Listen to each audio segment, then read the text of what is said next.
Welcome to the Insider's Guide to Real Estate. I'm Victor Normand, your host, and today our subject is preparing your home for the spring market. And my guest is Francis Anderton, an experienced real estate agent with Acton Real Estate, who will be telling us some of the more subtle things as well as some of the obvious things that you need to do to prepare your house for the spring market. So join me now in welcoming Francis to our show. Thanks for being here, Francis. Thank you, Victor. Okay, so why don't we start off by just giving our viewers a bit of your background, professional background in real estate. Well, I got into real estate accidentally, actually. When we moved here from England 22 years ago, we rented a house, and the manager was the owner of Acton Real Estate, who lived down the street, and we became friends. And one day we were out having coffee, and she said, if you ever get your license, I'll give you a job. And here I am today. Okay, and it's a common story. People get a real interest in real estate having gone through the home buying or selling process, and sometimes it works not that way at all, just the opposite, because it can get complicated. One of the complicating things that we'll talk about this morning is to prepare your house for sale. Now, obviously, folks want to make sure their house presents well and looks well, but there's more to it than that, and there's things that are not really visible that you need to do. Let's start there. Well, the most important thing to my mind is the mechanics and the structure of a house. People can paint beautiful colors and a house can look gorgeous, but if the roof is about to leak, if it's 30 years old and on its last legs, then that's the first thing you really need to address. I always recommend that sellers have everything in the house that's mechanical serviced, so that you know if it's in good shape and good working order. Okay, so there are certain things that you really must do, and there's certain things that would be good to do, and home sellers may be constrained by having the funds to do that. So what are the things that you really have to do in order to put your house on the market? Well, when I'm advising people, the first thing I take into account is budget, because not everybody has a big budget to do lots of things to their house. So some of the things that you can do that don't cost a lot of money, first of all, the servicing that's not very expensive, but it means that you have good working appliances and the heating system, for example. So when a buyer has a home inspection, the home inspector is going to point out anything in the house that's not working. And those are the first things that they'll point out, and those are the first things and the most important things to a buyer. Okay. They want everything in good working order. Sure. So also, I think something like a Title V inspection of the septic system, there's no way around that. Anyone who's borrowing money to buy a house is going to need to provide that to a lender. So what's involved in that kind of inspection? Well, the company that normally services your septic system is a good place to start. Have them come out, do a Title V inspection, which is, it tells you that the septic system is in full working order, hopefully, when it's done. It's not a guarantee, it's just a certificate that says it was working when it was tested. It's a good idea to do this as early on in the process as you can, because if there is anything wrong with it, then you've got the time to get it fixed. And sometimes it's not a quick thing to fix. You have to go through permits and Board of Health meetings, so give yourself plenty of time for that. Sure. And there's certain times of the year, like in the winter, when it's difficult to do the work, and then there are times in the year in the spring and summer when it's good to do the work, but the companies that do the work may be busy. So you're right, it is good to plan ahead for that. Now, there is a bit of a downside to getting a Title V inspection, is that generates in the event of a failure, then whether you sell your home or not, then there's a requirement that you fix the system. What's the time frame for that? Again, you're dealing with things like meetings at Board of Health to approve permits and to backing up a second, the inspector, the person that did the Title V test, if that's the one who's going to be actually fixing the problems for you, then they need to first of all do a design. Then they have to submit that to the Board of Health, and then you've got meetings and permits that you have to go through. So you're looking at least 4 to 6 weeks. If it's in the middle of the summertime, it could be longer because the meetings aren't as often. So I would say give yourself at least a couple of months. And Title V can still be tested in the winter. It's just not so easy. Mm-hmm. But if you have to move in the winter, don't panic about that. It's certainly doable. Right, so we're talking about preparing your home, and this is just something you have to deal with. There's no way around. Are there any other things that you mentioned? Appliances, obviously, they all need to be in working order. What else in the house that home sellers might not think of that they really should attend to in order to get the house ready for sale? Well, the heating system is a good place to start inside the house.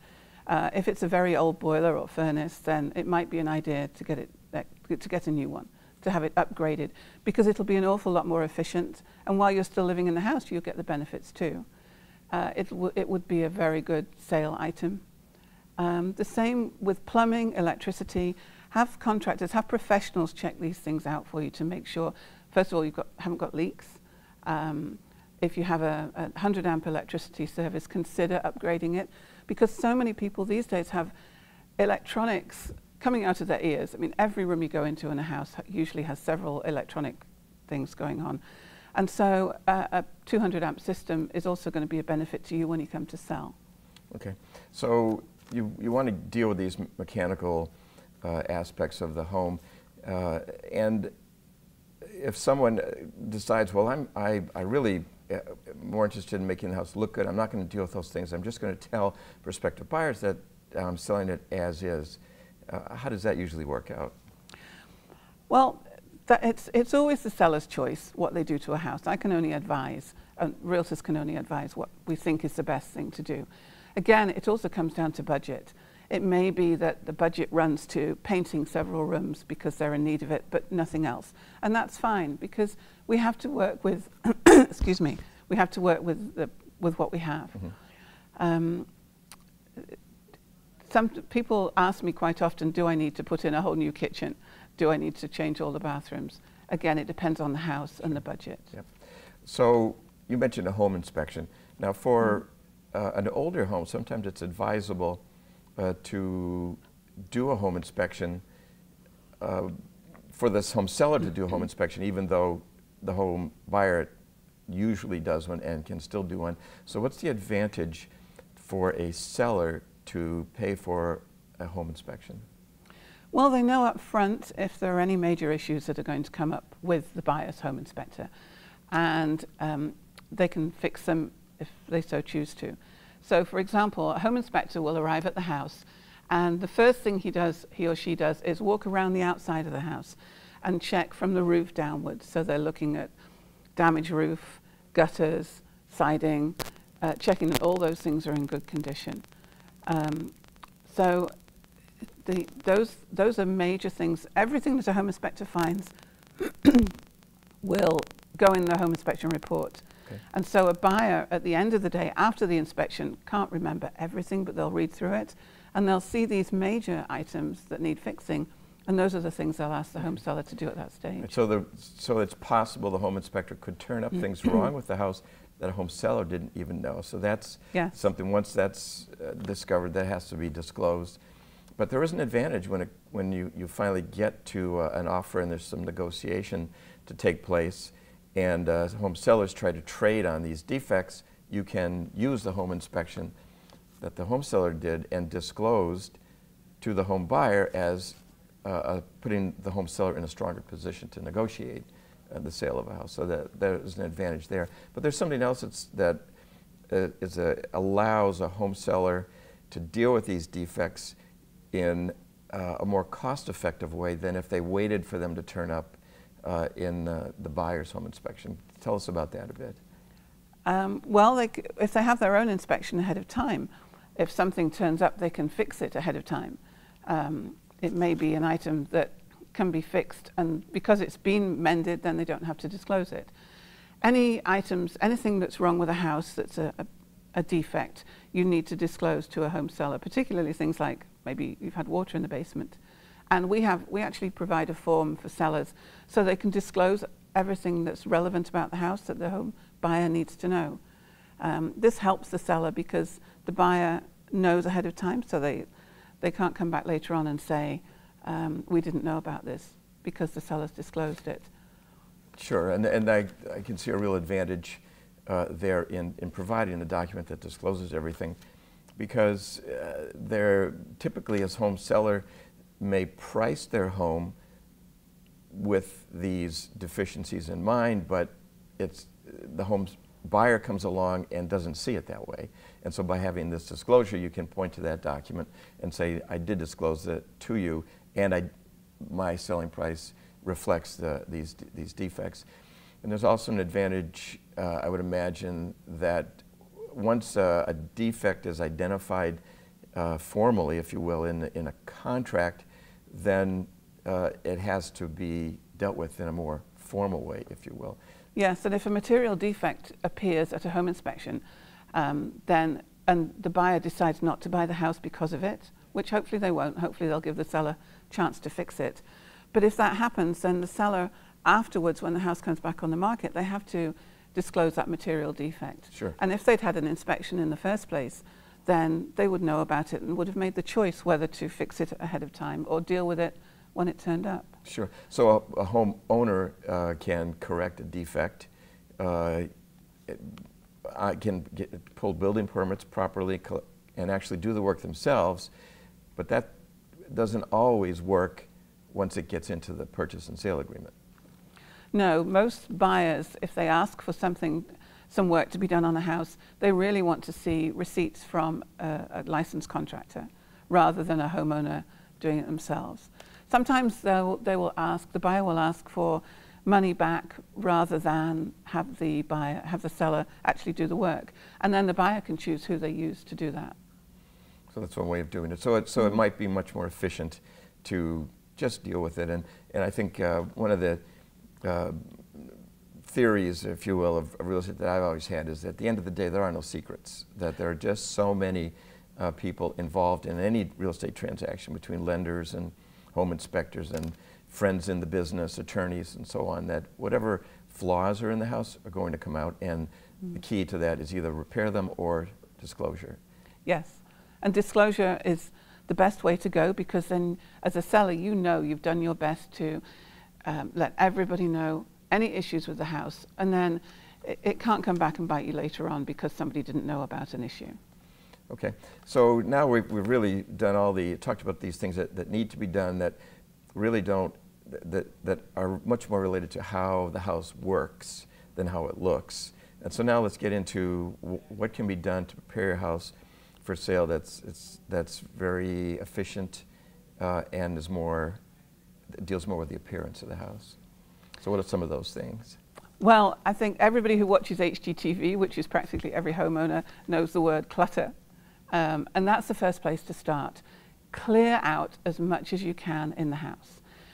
If you have, for example, a huge collection of books, if you can live without most of them while the house is on the market, pack them up, store them somewhere in the house if you've got space, rent a storage unit, just move out as much as you can possibly live without while the house is on the market.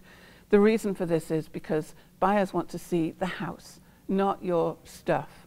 And so that's the first place to start.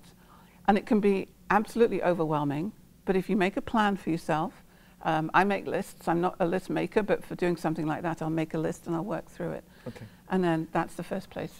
All right, so sometimes that's easier said than done. Yes. I'm sure that you've run across situations where people have decorated their homes and put a lot of thought and money into them, and now it's 10 or 15 or 20 years later, and they're still quite fond of those improvements, but they need to do something about it. How do you deal with that?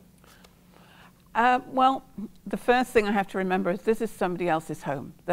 As you say, they're proud of it. They love their home. It's not my place to criticize. It's my place to advise them what they can do to improve things to make the house saleable, that's why I'm there.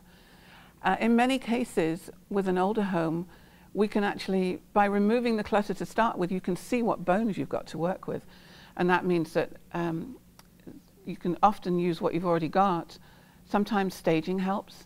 For example, I worked with a realtor in my office recently. We worked as a team on a house, and the kitchen was pretty old, but it was in very good condition. And they used to build kitchens very solidly, so the cabinets were in good shape. They just needed a really good cleaning. So we moved everything out of the kitchen so we could see the features. And it turned out there was a nice bay window. there was a great space for a table and chairs, and so we made the most of those, and we helped the homeowner see how you could do that with what you've already got. Mm-hmm. So sometimes staging is a concept that's been presented. You mentioned HGTV, and there are some shows where they talk about, okay, now the house is done, we need to market it, let's stage the house, and a big van backs up and they start unloading couches and beds and all kinds of furniture, but that's really the extreme. Staging really is much more subtle than that.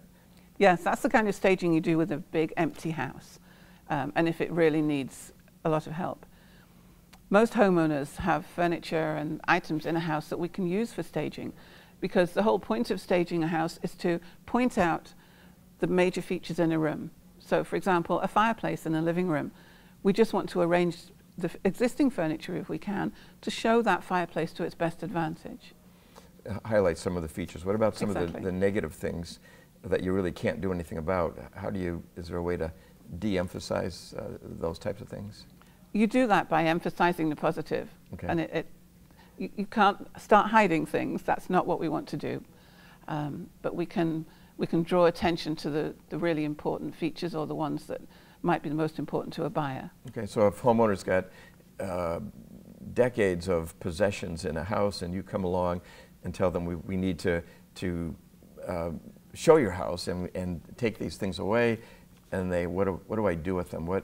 And getting rid of things might be a long-term process, but they'd like to get that house marketed sooner rather than later. So what are some of the options they have for dealing with all this stuff? There are companies out there who help people clear their house.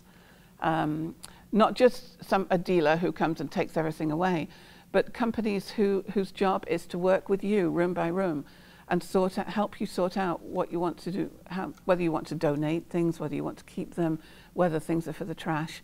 And that makes it less overwhelming if you really are having a hard time starting clearing out. Right. Or you can find some place in the house, like a garage, and use that to put things in some organized fashion. So they can be dealt with later, but yet they're out of the way in terms of showing the house. Exactly, because buyers are often in the same boat. If they already have a house, they've had to do the same thing in order to sell their house.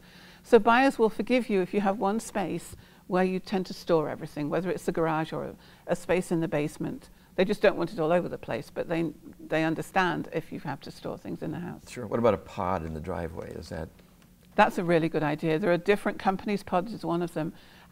It's a storage container that you fill in your own time, and then they take it away and store it for you. So that works out. Yeah, and so then they deliver it to the new house when you get there. Sure, and hopefully your new house is at least as big as the old house, and you have a place for all this stuff. Maybe. If it's not going to be, then it's a different way of clearing out the house, because then you're downsizing, and you have to think more about the trash and the donation side than the keep side.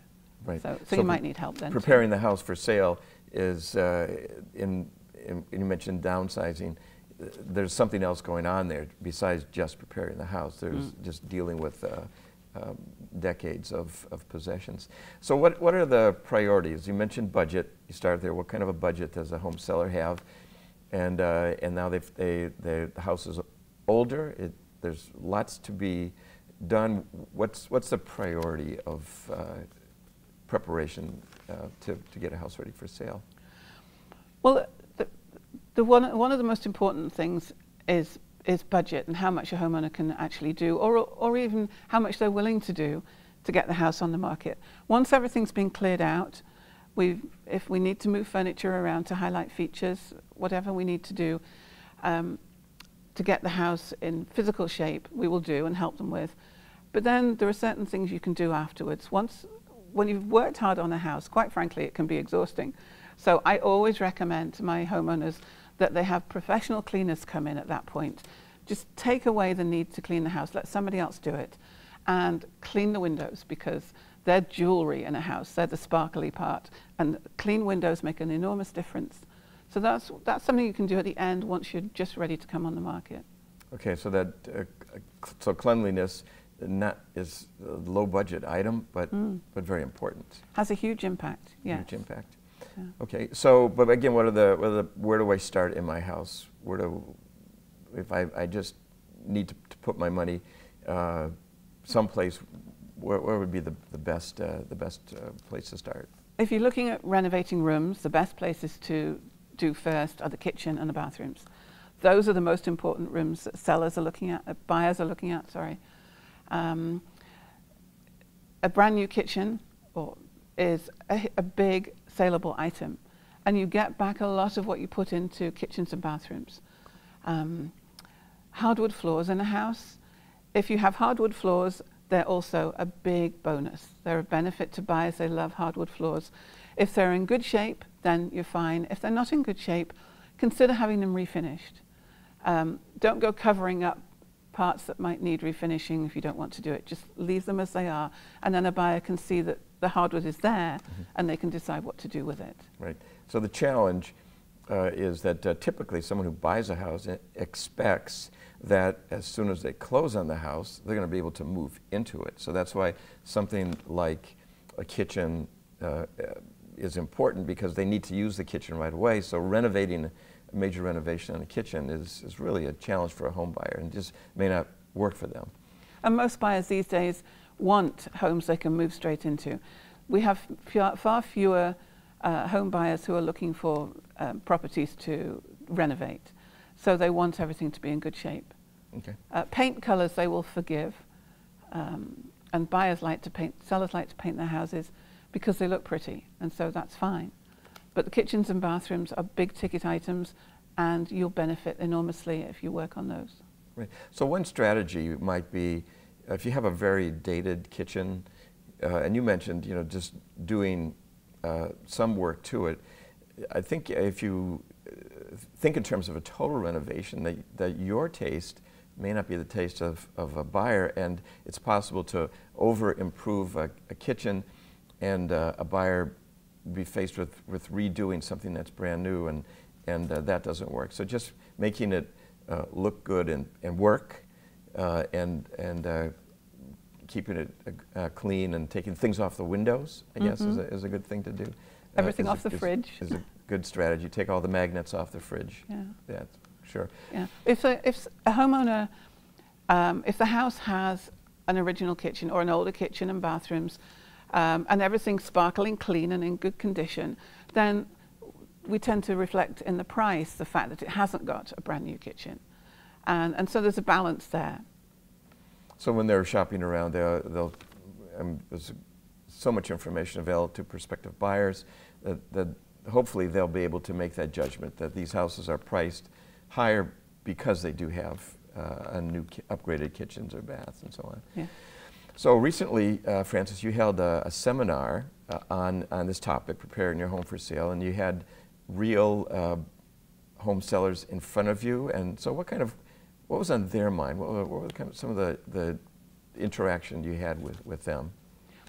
It was very similar to the questions you've been asking. What can we do to make our house better, make it in shape for selling? And probably most of the people who came actually weren't thinking of selling in the next few months. They're looking at it more long term. And so that gives them more time to do things. There was one lady who came who's in the process, right in the middle of renovating a bathroom. And so she was asking if the things that she has done already are good things, and what she should do moving forward, what kind of flooring she should put in, because she hadn't decided that yet. So looking to have her work validated by a professional at this point. A very smart thing to do. So what other situations have you been in that were challenging or amusing, if you will, with when you're dealing with someone who has invited you to their home, and they want to know, what I'd like to put it on the market, what do I need to do? And you open the door and you find some pretty unusual situations, I'm sure. Well, every house has a flaw of some kind, and some you can fix and some you can't change. A few years ago, I had a house on the market that was for sale. The house was gorgeous. The owner had fabulous taste. It was just beautiful. And it was so close to Route 2 that I could have reached out from the driveway and handed coffee to truck drivers driving by. So that was our fatal flaw that we had to deal with. But, we just kept plugging away, finding buyers. Buyers came to see the house. Many of them, when they realized how close it was to the highway, were turned off. But there are other people who really they're not bothered by that. The man who bought it because he loved the house. It was actually a good location for him. despite the highway, and he came from the city, so he was used to traffic noise. So a flaw in the house is something you acknowledge, but not necessarily going to prevent somebody from coming along and actually buying the house. Well, exactly, and the sellers bought the house. So Sure. there's somebody else out there who will feel the same way they do about this particular home. And again, in a situation like that, you do the price does reflect a little bit, and the house also was in a neighborhood of similar homes, so that helped keep the value higher as well. Right. So I ran across a situation recently that caught the home seller totally off guard, and that is, it had beautifully landscaped property with a pond, a koi pond, and they had goldfish in the pond, that was a really interesting feature. And the buyer came along, made an offer, was accepted. They went to contract, about to close, and the buyer asked the seller, "What are you going to do with your fish?" And the seller just assumed that the fish went with the house, but that's not the case. So they had to take them with them. It's apparently a fish is like a pet. You wouldn't think of leaving your dog, although that's probably been done, or a cat behind. But and so the home seller had to find a home for these goldfish in the pond. So that's difficult last minute. It is. So there are things that home sellers might not think of that need to be dealt with in a home. Can you get any other things like that come to mind? Well, actually, there are surprises that shouldn't happen. I listed a house maybe 7 or 8 years ago, and the house was only 4 years old. And so the homeowner was having Title V done, and of course was thinking, well, it's bound to be fine because it's only 4 years old. And it turned out it wasn't fine. It needed repairing because the landscapers had managed to drill holes through some of the piping. Oh. Fortunately, the landscapers were really great stand-up guys, and they paid any of the costs that was involved in fixing the septic system. But just because it seems obvious that something shouldn't be wrong, it doesn't mean it won't be wrong. Won't be wrong. So you never know. There are always surprises, and I suppose the best advice is, if you're going to sell your home, is to start the process sooner rather than later, and anticipate that there may be some challenges. But in the end, it's all doable, and home sellers do get through the process and get to the end. Right, and don't panic, because my job is to keep calm on your behalf, and there's always a way of dealing with something that's wrong or fixing a problem. It can always be solved. We just have to find the best way of doing it. Good advice.